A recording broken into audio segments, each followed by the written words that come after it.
Hello. Hi. Hello, Dr. Roshan. Hello, everybody joining in. Hope you're having a good evening. We're just waiting for Anushka to join us.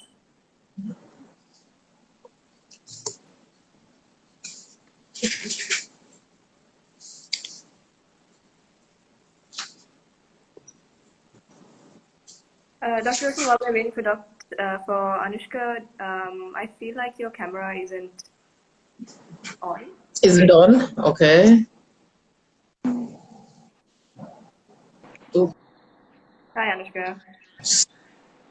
Hi.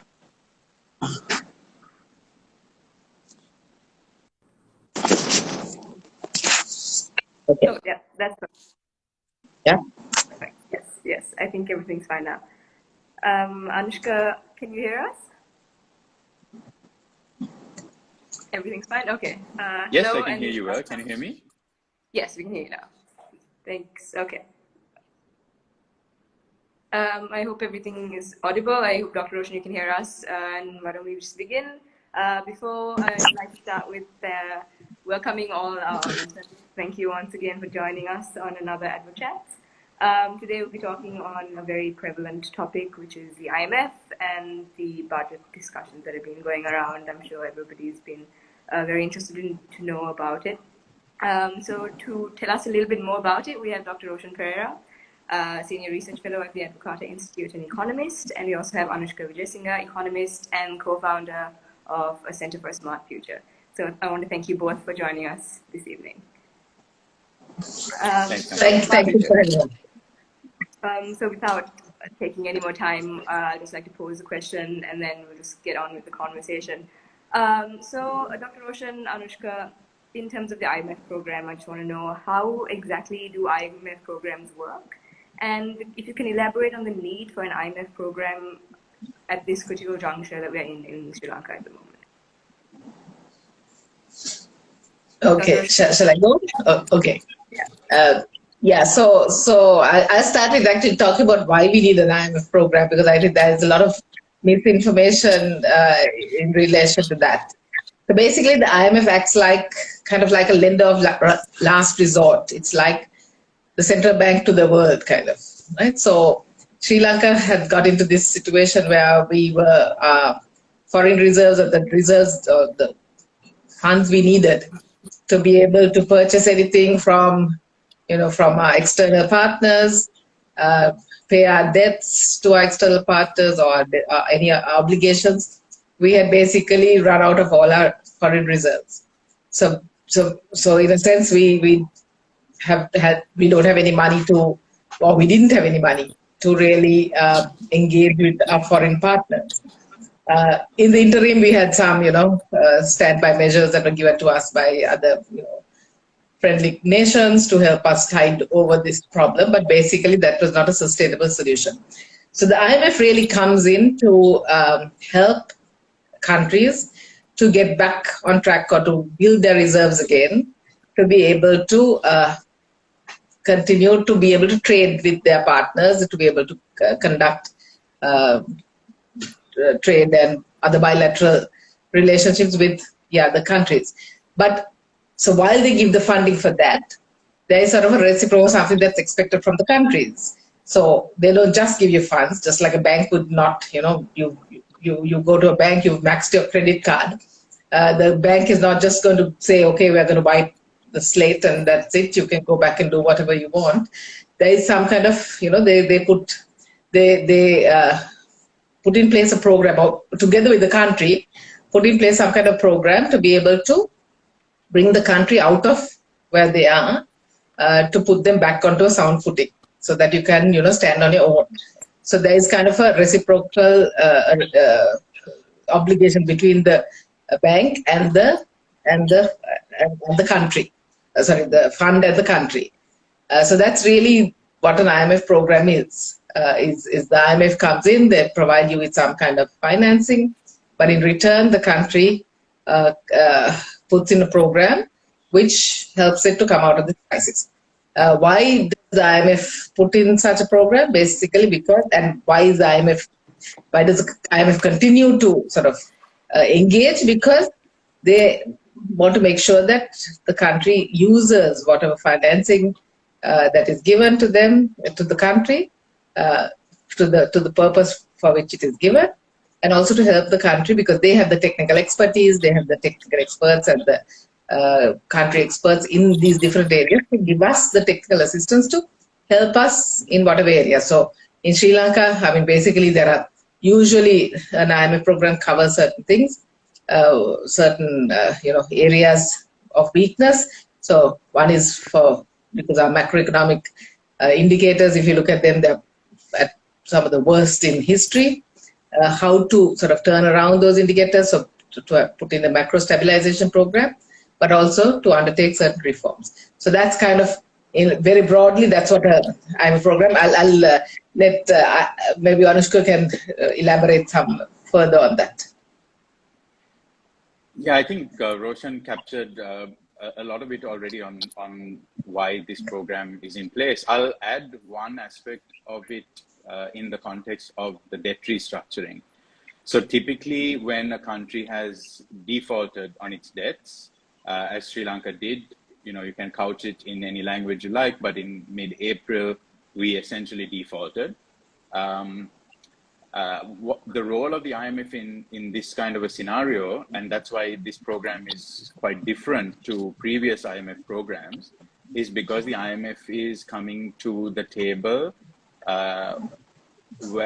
in the context of a debt restructure. And here the IMF plays an important role for both Sri Lanka as well as for Sri Lanka's creditors.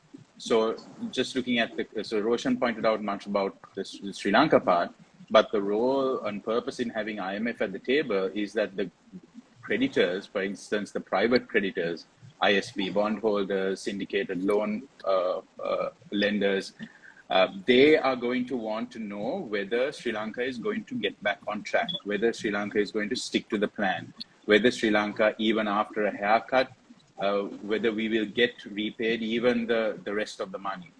And for that, they essentially outsource the function of monitoring and watchdog to the IMF. So the IMF will, once we have the program formally in place, which means IMF board approval in several months from now, those private creditors are going to look at that and look at the numbers in that, look at the forecast, look at the budget deficit targets, look at the promises that the Sri Lanka side has made, to then monitor that over the next couple of years through the program. And they are going to rely on the IMF's take on the Sri Lankan economy, rely on the IMF's reviews of the program that happen with every tranche disbursement, because they are not going to have teams on the ground, right? Our bondholders are not going to have teams on the ground with their own analysts. They're essentially outsourcing this function to the IMF as an independent watchdog. And they're going to look for whether the IMF, let's say, one tranche or two tranches down the line, if the IMF says things like, well, a lot of the structural benchmarks haven't been met, we are going to hold off on the latest disbursement because of these targets being missed, that's going to then worry the creditors. And the other purpose of the IMF really now is that it gives confidence to existing creditors as well as potential future lenders like the World Bank, ADB, and others who might come forward with money later, that the Sri Lankan authorities have committed to a certain program. And that's why I think it's important to see the staff level agreement in that light. It essentially is the two technical groups, IMF technical group, Sri Lankan authorities technical group, Finance Ministry Central Bank, having agreed to the contours of the reform program. Essentially, Sri Lankan government puts forward and says, we do these things. IMF may have come back and said, that's not enough, you need to do these other things. And the process of those technical deliberations then churns out this staff level agreement, which is essentially a picture or contours of what the reform program we have agreed to do. Thank you, Anushka, and thank you, Dr. Roshan, for that very, very insightful and for that answer. So in terms of the IMF, I'm a little curious to know, so this is the 17th time we're going into an IMF program. And I was curious as to what would your opinion be on the expectations of this program, and do you see any limitations of this going forward? Yeah, so I mean, the reason why we're into our 17th program essentially is because we've never really, though we've completed, I think out of the 16, we've completed something like 9, and 7 we haven't, or the other way around. Yeah, I think that's right. Even though we might have completed the core of the program, there was, because there's the programs, as Anushka said, consist of several parts, right? So first thing is macro stabilization. As I said, our macroeconomic indicators have been some of the worst, and every time we've gone into into an IMF program, our macroeconomic indicators, so like the fiscal deficit has been very high, our foreign reserves have been very low, or government debt has been high, inflation sometimes has been high. So it has been, our macroeconomic indicators have been at some of the worst in that particular context. And so one of the key cornerstones of this program is usually to ensure macro stabilization. So often these programs that's sort of front loaded, that try to make sure that this macro stabilization takes place. But in addition to that, once your macroeconomy is stabilized, you also need to have growth. You need to, the country needs to grow, because in many of these contexts, growth has also stalled because of the macro instability. So to get growth going, basically, you also need those structural reforms. And often these programs have both these, right? The macro stabilization plus the structural reforms. But the structural reforms, obviously, because typically these programs are, say, the standby agreement can be 1 to 2 years. The extended fund facility, which we are now in, can be anything like 3 to 4 years. But still, a lot of these structural reforms take even longer than that, could potentially take longer than that. So even if we finish a program, really the country has to keep the momentum on the reforms. And very often what happens is that momentum ceases, and we just go back to, the status quo.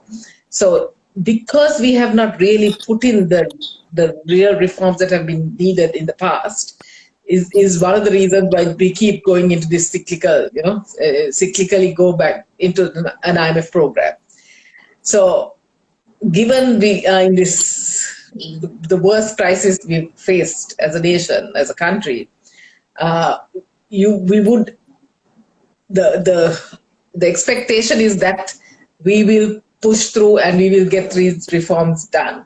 Because really, the thing is that every time we've gone into an IMF program, it's got worse and worse, because obviously we're not doing what we're supposed to do, right? So obviously our economic conditions are getting worse and worse. Our outcomes are getting worse and worse, which means that the programs are also getting more and more stringent. So if this is bad, you can imagine if you have to go into an 18th program, it will be much worse. So I think that is the other reason that we really need to make sure that this IMF program works and that we get through all the reforms. Thank you, Dr. Roshan. Anushka, would you like to add anything there? So your question, Aki, about completing a program and have not have a track record, I think there is a worrying track record that more than half of previous IMF programs, or roughly around half, haven't been completed. And we've seen it particularly recently, that the reforms just don't get anchored, So just think of a ship on very rough high seas. Unless it's properly anchored, you're just going to get washed around. People are going to fall off board. The ship is going to get wrecked. And that's essentially what has happened with a lot of our reforms, where during the first few years of the reform program, under an IMF program, you have some progress being made, then, but it's that we haven't anchored it enough. We haven't passed the right laws to avoid reversing those reforms. We haven't got stakeholders on board. We haven't got multi-party consensus on those. So the moment we then enter the next election cycle, those reforms are the first to get hit out at. They're used as a political campaigning tool. And the moment a new government comes in, those are reversed. And we've seen this time and time again over the last decade or so. It's almost like policy whiplash, right? And it could go two ways this time around. it could go the standard way, where we have yet another round of policy whiplash. We have reversals once again, especially because this time the political scenario is much weaker, much more tenuous. Or it could go in a new direction simply because we have so much at stake, so much more at stake this time around than we've ever had before. So much more to lose if we deviate from a program, so much more to lose for a long time if we fail to implement or anchor those reforms. And maybe one can be hopeful and optimistic a little bit, I guess. Maybe there's now a greater recognition of the poor policy choices that got us to this point, more than there has been in recent times, perhaps. There's a wider constituency that cares about reform. And maybe this time around, we avoid that trap that we have before, and there is more momentum. But I think there is serious risks to that potential momentum, where even though the public might be for a lot of these reforms more than we've had before, that a combination of a very toxic political culture. Look at the 37 state ministers appointed today. It's almost as if March to July never happened. That political culture, the weak status of the current leadership, and the fact that this vacuum about explaining the rationale of the reforms. Why are these reforms important? The fact that we're doing this because it matters for us, not because just the IMF is telling us to do so. These are good for us. And the expected outcomes, how the vulnerable will be helped throughout this reform. In that vacuum of not explaining that vacuum is going to be filled by disinformation, misinformation, actors who would seek to derail this and take opportunistic measure. So I think all of these need to be considered when we think about what are the prospects for this 17th program not getting derailed. Thank you, Anushka. So in terms of, you mentioned the difficulties that we've had previously in terms of making sure that these programs are long-lasting. So in terms of political consensus, because I think that's like the main kind of issue that's been brought up, how do you think these kinds of issues affect IMF programs? How do you think it could be handled in this circumstance going forward? So maybe, I'll touch on that, and maybe Roshan can also come in. I don't think the IMF particularly has a view on political consensus for reform. That's not their role. That's not things they particularly talk about. I'm sure it worries them in any country they work. To what extent is the political climate going to affect the reform process? But I don't think they take an active role in that, or a real view on that. So it's really up to us. It's really up to the people, politicians, the government to forge that kind of consensus, because the scale and scope of the reforms that are likely to be included this time around is going to be quite pervasive. It's likely that we're trying to do reforms that we've postponed for 10, 15, 20 years in a matter of 4 years, perhaps. And that's, quite a shock to the system. It's like, you haven't been to the gym in a long time, you're weak, your muscles are weak, your lungs are weak, you're not trained, and you're told to run a marathon tomorrow. There's going to be all kinds of effects you have while you're running it, and a lot of after effects at the end of it as well. So I think this is something to remember, that that's why not just having consensus, not just having consensus among politicians and within parliament, so that some of the legal reforms that are likely to be needed can be passed, but also that the leadership, the people who are at the helm of the reform programs, have a conversation with the electorate. Tell us why you're doing this, what we would expect, the rationale for it. That is also consensus, right? Bringing the public along with it. And I really must say, there are a lot of people who might contend that, oh, that's a nice to have, it's nice to get people on board and consensus, but there's no time for that. I think, whether there's time for that or not, it absolutely has to be done, because the scale and scope of reforms are such that if you don't do that, it, like I said, runs the risk of derailing. But also, the conversation is important because when you haven't done reform in a long time, you're out of practice. You don't know how to set about it. You don't know who you need to be talking to in designing new programs. For example, social safety nets. there's a lot of hopes being pinned on balancing out the harsh fiscal measures with introducing social safety nets. Oh, the social safety nets are coming. But are those being designed in a way that we've learned lessons from the past? Is it just bureaucrats in Colombo 1 who are designing those social safety nets? Or are they getting input from poverty researchers, sociologists, economists, development practitioners in order to make sure those are working? These are the little things that will contribute to an overall acceptance of the program and make sure, and the kind of consensus that goes beyond just political consensus, really. Yes, just to add, I agree. I don't think it's only political consensus that we should be looking for. I think it's the responsibility of everybody, actually, the citizenry, and I think we should realize that why we've come to this point is also our responsibility, or we have to take responsibility for that, because we did not hold elected officials accountable for what they were doing. We didn't, every time there was a budget or whatever, you sort of listen to the budget, you find out what's in the budget, but there's never any monitoring, never any questions asked about why those things were in the budget, and then down the road why they were not implemented, or etc. Why did we exceed budgets? So there's been, in fact, the citizens we have not been engaging in terms of these issues. So I think as much as the IMF will be monitoring, I think it is the responsibility of all of us citizens to also ensure that this program is followed through. And there are many critics, every day, and sometimes they are louder than, the people who would advocate for this program. But the questions that we need to ask is, okay, what is the alternative? If you're not having this program, if you're not going through all these, the policies that have been proposed, what is the alternative?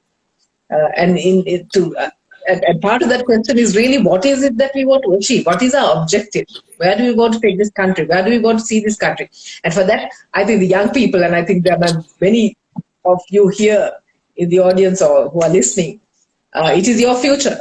So I think it is really in our responsibility to try to understand the context, understand what's happening now, understand what are the options available. And so it's not pretty. Anushka highlighted some of the things. Some of them it's not going to be easy. But then, are we prepared to go through that because of the final objective that we have in mind?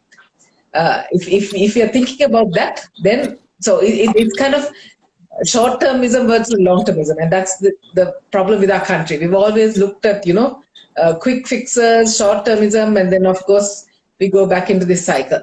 But if we have a longer-term objective, and we have a longer-term goal, and then we see, okay, how do we get there? And it's never easy. As you said, okay, losing weight, it's a very long, arduous or difficult process. So if you want to pass an exam or you want to get a degree or whatever, you have to go through many years of pain, right? So it's the same thing here. Are we prepared to do that? And as a country, I think that's a question that we need to ask ourselves, whether we are prepared to do that. Of course, while we're going in that, while we undertake the reforms, as Anushka said, there will be people who are already suffering, who need to be protected, because these reforms could have long-term impacts, right, on particular segments of society. So there again, we need to ensure that the right policies are put in place.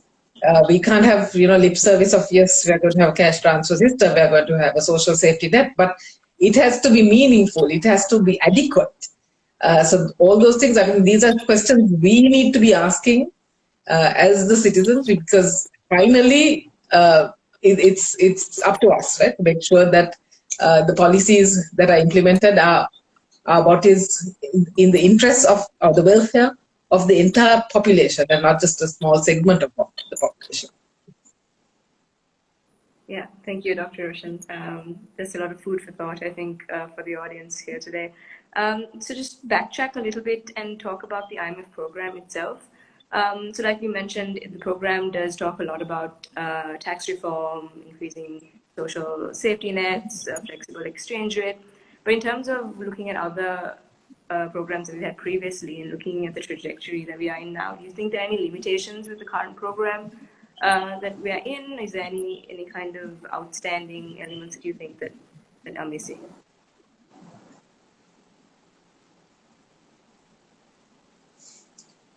Okay. Shall I go? Okay.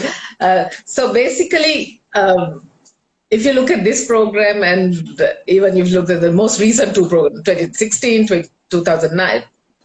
and 2009, many of the elements are very similar. So as you said, fiscal consolidation or revenue-based fiscal consolidation, bringing down the private balance, public finance management, exchange rate flexible, sort of a flexible exchange rate or a market determined exchange rate really, independent central bank or more sort of a tight monetary policy regime.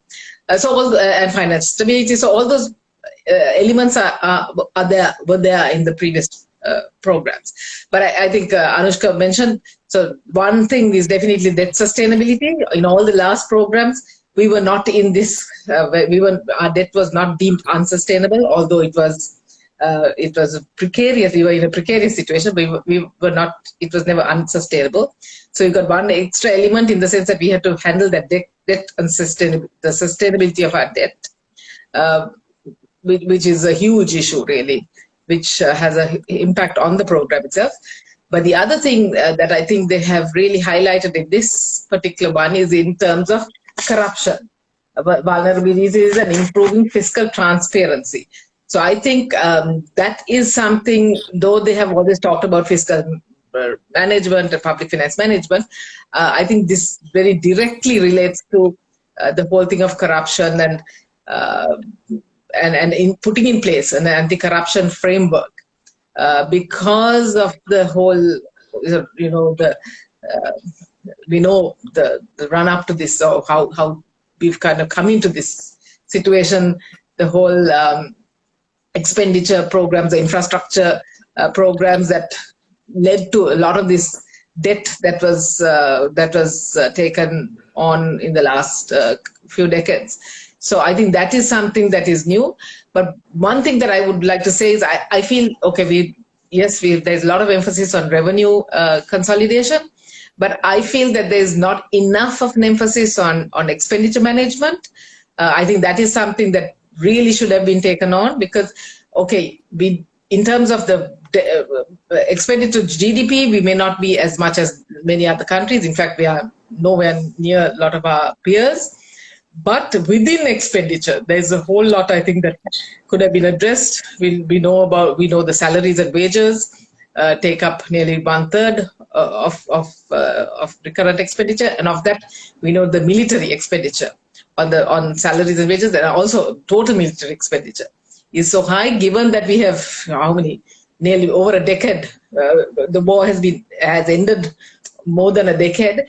Why do we still have that huge military expenditure? So I think those questions need to be asked, and we need to be more, I think the program needs to address those better and in more detail. So I feel that is one area that needs strengthening. Yeah, Naqiya, I think Roshan really covered it in terms of what's different this time around, or what are the outstanding issues. So if you look at the most recent program, 2015-2016, it was almost exclusively a revenue-based fiscal consolidation program. So the emphasis was on raising greater tax revenue. There were some, soft attempts on the expenditure side and on the SOE side. For example, there was this introducing statements of corporate intent for SOEs. Not really SOE restructure, but at least take baby steps towards a more corporate kind of governance and a stronger, checks and balances kind of thing, but very, very small steps. That's one area that will contrast. This time, I would imagine that there's much more on the state-run enterprise last time. One area I'm still unsure about, and Roshan pointed out, is how much of this program is going to be revenue-based fiscal consolidation versus expenditure. And we don't know, right? We only have the IMF press statement and a statement from the Ministry of Finance until the agreement becomes public, and that can only happen after the program is formalized. This is only a staff-level agreement. That's when we will know what's the balance. Is it half fiscal consolidation, revenue-based, half expenditure-based? Is it more weighted to getting more tax revenue, not touching expenditure that much? We don't know yet, simply.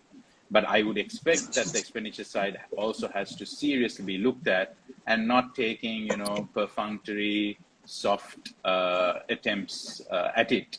And military expenditure is one great example. That colossal military headquarters in Akuregoda is not yet finished. It needs billions more rupees to be finished. Now, let's wait and see. Are billions more rupees going to be allocated to finish that? Or is that going to be allocated for urgent needs around health, nutrition, education to help those most vulnerable this time around? That would be a clear signal or a litmus test for whether the expenditure rationalization, expenditure reprioritization is going to happen or not. So I think that would be a significant different feature this time. And also perhaps we could expect, and again, we have to wait to see what the agreement contains, we could expect more attempts to try and anchor the reforms, more efforts to set up independent officers like a debt management office, potentially, like a parliamentary budget office, like we have the Congressional Budget Office in the US, introducing more laws and regulations to anchor the reform so that it's not just a policy statement or an overnight gazette, but it's actually written in the law, harder to change.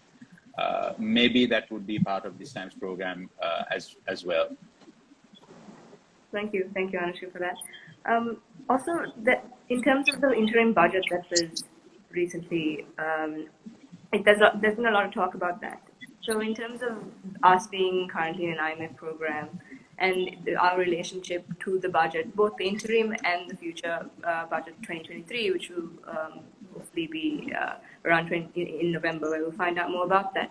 How do you see the kind of relationship between the two? What would you expect for the 2023 budget, or if you would also like to talk about the interim budget as well? Yeah, maybe I'll go first because I feel very strongly about it. I think it was a missed opportunity, Naqiya. It was a missed opportunity for a couple of reasons. One is that it is an interim budget. We shouldn't expect more than it's essentially making fresh appropriations for the remainder of the year. But signaling the kind of reforms that are to come. And in signaling those reforms, I think a better job could have been done to signal the gamut of reforms that are planned, especially on the expenditure side, and especially on the measures to support the vulnerable. Both of those were quite noticeably absent in that interim budget. Yes, there were allocations made, fresh allocations made for vulnerable groups and so on, but no. From the policy statement part of the interim budget, we just didn't see this opportunity being used to signal the whole gamut of reforms. And why do I say that's important? Because you might see I'm contradicting myself. It is still an interim budget, but then why am I saying it is? So if you're going to go beyond the contours of an interim budget and not just say, these are the fresh appropriations for the rest of the year, I'll talk to you later in November about the bigger plans. If you're not going to stick to that and you're even going to touch new policy pronouncements, then I would have expected you to go all the way, because it was before an IMF program has been announced. It's before that document about the IMF program and the contours of that has been announced. So the government has the upper hand. It can say, these are our reforms. These are Sri Lanka's reforms. These are reforms for the Sri Lankan people. IMF coming on board and all of that is fine, but these are our reforms. We need to do this, and the IMF is going to come and tag team with us to help us. Now, when you announce the gamut of reforms in November and thereafter, it's going to be tagged as, these are IMF reforms. So I think that's one real missed opportunity with the interim budget, to signal the whole gamut of reforms and show that these are being done on our terms, these are what we need to do, but also really signal what is being done to help the vulnerable. Final point I made about the interim budget is that if we were serious about addressing the problematic way in which we allocate money for government programs, we wouldn't have seen the kind of list of programs that are being planned. Youth plant agriculture companies, money allocated for youth agriculture companies, money allocated for a dairy promotion project, money allocated for some youth agriculture project. Highly inefficient state coming forward with additional little bits of, sillera kind of spending, without first having taken a step back to see which programs are working. Is there a program out there that promotes youth and agriculture that's working? Can we double down on it? Can we expand it? Instead, putting these little items back in the budget, alongside the need to, alongside also having put aside a budget for, say, Samurdhi or the vulnerable cash transfer programs, just is a severe disconnect for me. Because if we're serious about expenditure side reform, there would be a stock taking to understand which programs are working, which are delivering the impact, which are value for money. Let's go gung-ho on those programs. Let's can the rest. We just don't have the money for it. So the interim budget, also including these similar kind of programs, signals to me that there is still not a serious effort being made to rationalize the expenditure side. And just to conclude, I would think that between now and November, the budget, the Treasury Secretary should set aside a good crack team of officers in the Treasury and tell them, go line by line in the national budget, go line by line on expenditure to hundreds of government institutions, and tell us where we need to cut. Just to give an example, in the business innovation, SME development, export competitiveness space, which I'm more familiar with, we did, together with the bank back in 2016 to 18, we did a public expenditure review of all of the government spending on various programs to support export competitiveness, business innovation, SME, scientific research, and so on. And essentially the finding was there are too many programs delivering too little impact and having too little money. And what needed to happen was consolidate those programs into a few that can deliver results that are working, and double fund them and can the rest.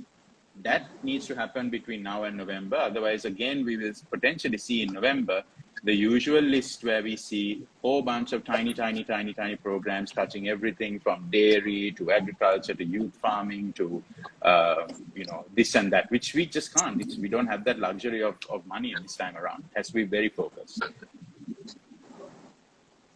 Yes, I completely agree.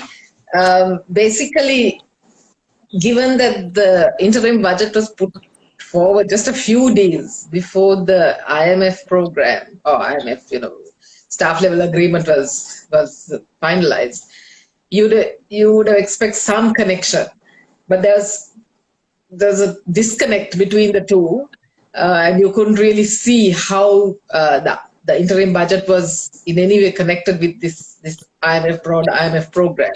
So I completely agree. I think it was a missed opportunity from the government of using it. It was almost like a manifesto, for all the kind of policies that the government wanted to, says that it wants to undertake, probably over a sort of medium term, rather than in the interim budget really should have been how to stabilize, because that is the essential requirement, and interim budget is really for the next 4 months of the year. So it should really have focused on stabilization, and the November budget could have been the one that was used to really put forward whatever the longer term programs of the government. And I completely agree with Anushka. Again, I think a lack of sort of the technical expertise being put into this. You don't see, you can put policies, but what is the sort of the evidence-based policy making is again missing. And I think that is what has led us to where we are now. We need to turn it around. I mean, everything needs to be evidence-based. We need to say, okay, if we put in this tax, what are the impacts? How much of revenue can we earn? Is it worth the cost? That, not only just the cost of collection, cost of business, etc. Same with expenditure. If you're putting in something, if you're giving something, some particular program money, it needs to be evidence-based. Is that going to have the impacts that you want? Is that where you want to put the money? So I think that we really need to change the culture of budget making and how these budgets are formulated. It has to be much more rigorous. And that was missing, which is unfortunate given that we have, come to this state. And why we have come to this state is because we have not done that. So that is definitely one. And I also want to highlight the fact that I think one of the huge sort of Balkan or huge issue that we are facing is the poverty and people falling into poverty. And this was the opportunity, I would have thought, to bring in a proper safety net, an adequate safety net that would really have a meaningful safety net. And I didn't see that. I mean, there was just a sort of increase in the amount that was given, but that is going to be far not anywhere near adequate to provide for the vulnerable household. So I think that was one thing that really should have been addressed in this budget. And it wasn't. So I'll just stop there because I think Anushka covered most of the other things. Thank you, Dr. Roshan. Just a small reminder to the audience, we are taking questions. So if you do have any questions, just add them into the chat box and I will take them up during the conversation. So also, Dr. Roshan and Anushka, one of the questions that we've got, and I think I should bring it up in terms, because we keep talking about all these poor policy decisions that we made consecutively over the years, and that's why we've come to this, the predicament that we are in today. But if you look a bit about the last government and the primary surplus that we had then, could you tell us a little bit about the specific policies that were in place at that time that kind of allowed that to happen? Or is that something that could be, or do you see repeating this time possibly? So basically, if you look at the IMF program, even in this IMF program, one of the targets really is to have a primary surplus for, I think, at 2.5% or 2.3%. Yeah, 2.3% by 2025. So that's a very quick turnaround, because the projection is that the primary deficit this year is going to be something like 4%. So basically, it's going to be like you have to, turn around by 6%. It's huge. The time we did it, there was a huge, at the time the government really had a primary surplus, which was I think 2018 and then 2019 probably. The main instrument, and I think Anushka mentioned this, was basically it was through taxation, right? So increasing taxes. I think this time around, yes, we need to, because obviously we have completely decimated the tax system. We need to build it up. We need to bring it up again. But I think we cannot only focus on taxes, because obviously growth is still will be facing a contraction this year, and I don't know what next year is going to be like. So we can't only, I think, focus on the revenue side. We also have to have very strict expenditure management, and I think it has to be a combination of the two if we are to achieve this. And for me, I think this is a little bit, for me, this is I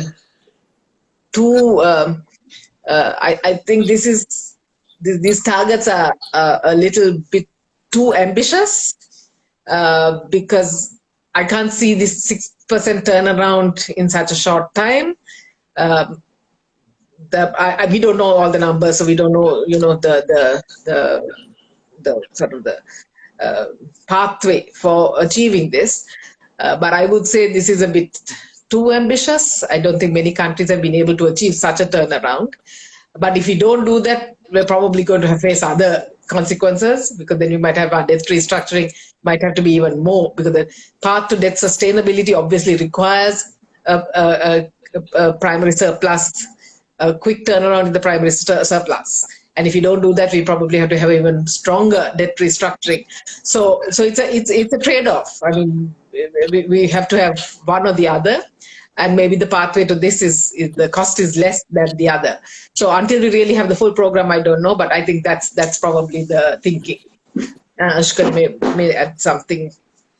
Sure. So I think if, as Roshan said, we don't have the details of the extent of that revenue-based fiscal consolidation this time around. But if you look at what that tax revenue increase would be a function of, likely it's a function of higher rates on existing taxes and existing bases, new taxes on existing bases, new bases of tax collection, i.e. groups that are not fully included, and smarter, more efficient revenue administration. This, if you just even exclude the expenditure side and just focus on this. So I think in order to even get close to some of the envisaged numbers, we'll have to work on all those fronts, rather than what we have tended to do, which is doing only one or two of those. For instance, hitting the same bases with higher taxes. For example, the financial services industry, the banks and particularly telcos sometimes just get hammered repeatedly. And in any functioning economy, financial intermediation, which is this function of banks, has to be profitable. So if you see that banks are making profits, and you think, oh, they're making profits and we should tax them more and more because they're making money. Well, do you want to deposit money in a bank that isn't making profits? So if banks aren't making profits, the financial sector doesn't work, depositors won't put in money, you won't borrow from those banks. So my point is we can't go down that route of just hammering the same tax bases with higher taxes. It has to come by way of newer taxes, and there are talks about certain types of newer taxes that could come in, but also bases that tend to be excluded or inefficiently collected, for example, and also administration, right? There's a principle in taxation about the cost of collection or the effort for tax collection that was completely violated in 2019 with the reforms, when some of the easiest and least cost ways of collecting tax, payee tax, where cash flows come to the treasury monthly, withholding tax, where cash flows come to the treasury daily, were removed.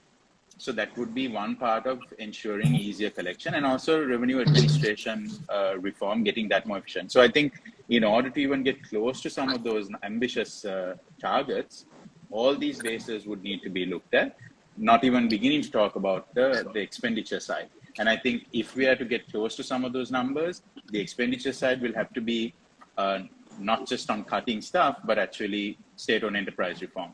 Ideal opportunity to quickly sell off stakes in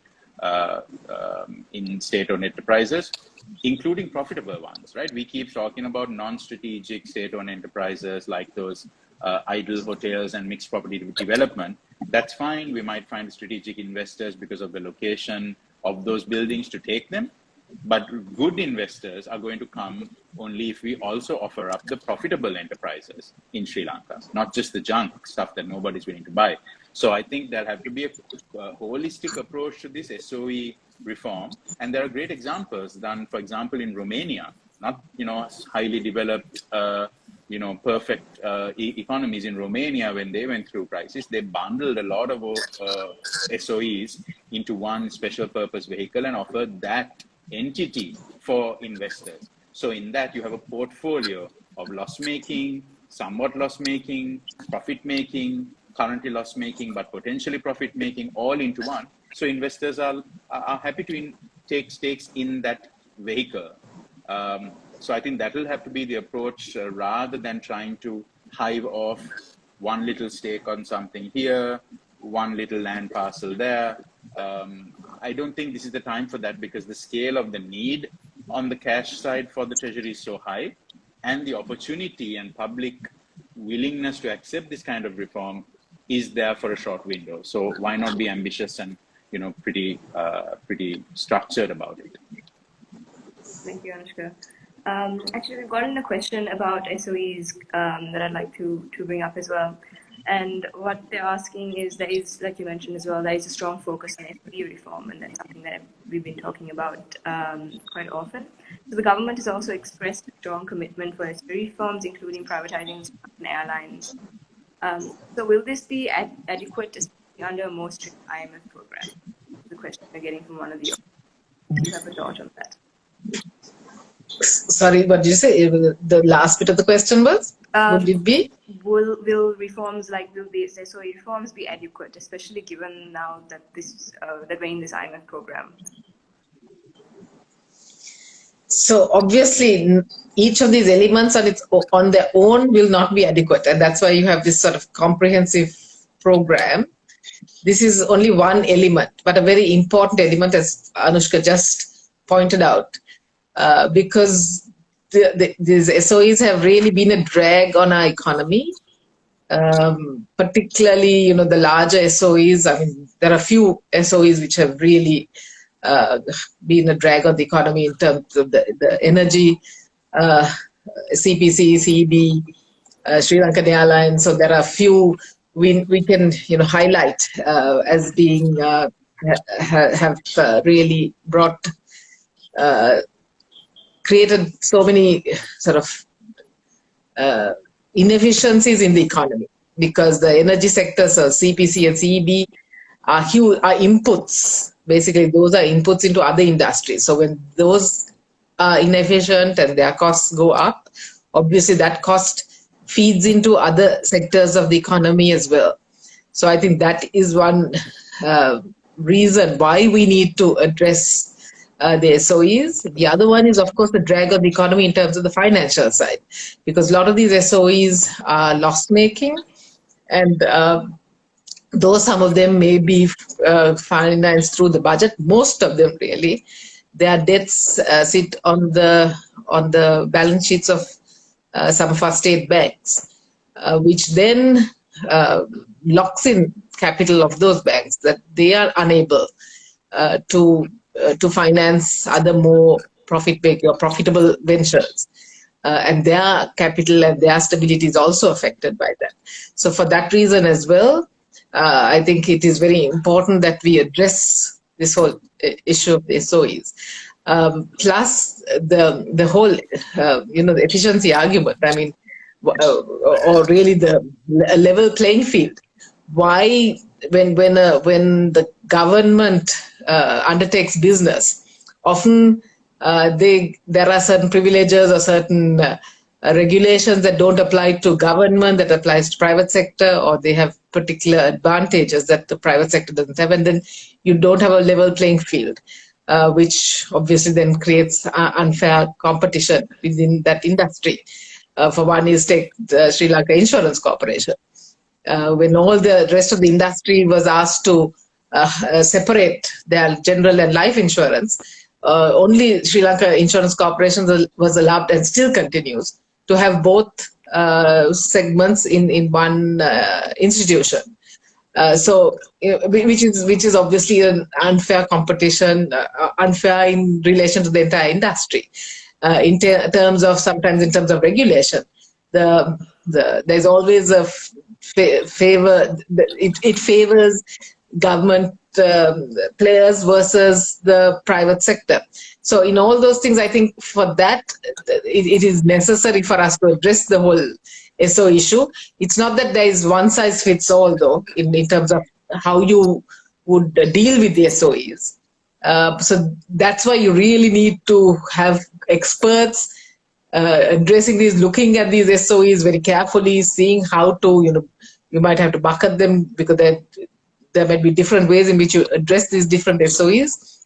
So I mean, in the past, we've had, dedicated sort of institutions or dedicated group of experts really looking at these. And I think that is very important when we talk about SOE reform, that we don't just blindly go into it and say, okay, let's sell this, let's sell that, 20% of this and 40% of that. That's not how you do it. You have to really study each institution or each sector with experts, and then decide on how you're going to deal with each SOE. So as much as it needs to be done, I think it needs to be done properly, because we've seen how badly done state-owned enterprise reform, how that can really become even have a negative impact on industries.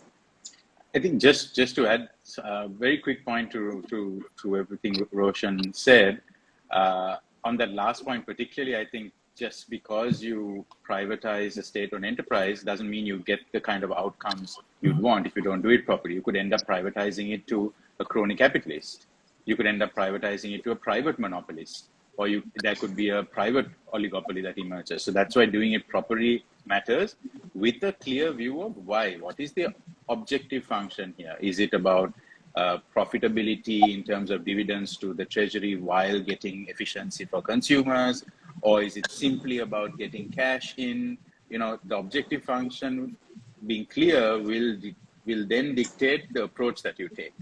The other point Roshan mentioned about doing it properly and systematically and not ad hoc will be very important in order to give confidence to people that there isn't going to be any dodgy they're leaving room for unions and other vested interest folks, opponents, to then say, see, we told you so, look at how it's been done, it's a complete mess, room for corruption. So the more organized it is, the more it has inputs from experts, the more there is rigorous financial structuring, deal structuring that happens, less room there is for naysayers, less room for public to lack confidence in the process. But when it happened, hiving off little bits here and there, ad hoc nature, naturally, people will doubt the process. Naturally, there'll be more room for skepticism. Yeah. Thank you, Anushka. Thank you, Dr. Roshan. I'd also like to, I think, unfortunately, we have run out of time. But before we goodbye, I would like to have any parting words, especially to the young audiences that we have today, in terms of what we have to expect, in terms of our role in this crisis going forward. I know you mentioned this earlier, but is there any parting words that you would like to give? Okay, so let me go. So when we say, we all sort of hopes were hinged on this IMF program, on getting this IMF program. So what I want to say is, the IMF program is only a tool to achieve what we want to achieve, right? So I think it is up to all of us to sort of think about what we want, the objective we want, or what we want to see, where we want to see the country in the next 5 years, in the next 10 years, and then see what we need to do to get there. And realize that this IMF program is just only one small element, really, in that process of getting there. There's much more that needs to be done. We can look at other countries around the world. I mean, recently, the example of Vietnam. Vietnam is completely, most countries are stalling at this time. Vietnam is growing, and it's growing. I mean, it's doing very well. So, I mean, we can look at examples of other countries of how they got there and see what did they do right. And a lot of these countries have to go through pain. I mean, it's not easy. It takes a lot of hard work. So I'll tell the young people that it is going to require a lot of hard work from all of us. It's not, things are not going to come easily. So we all need to work hard to get that. And if you look at the countries that have developed, have come out from really tough situations, it's through hard work. So I think that's the message that I have to give, all of us, really, that we need to work hard. We need to take some pain in the process.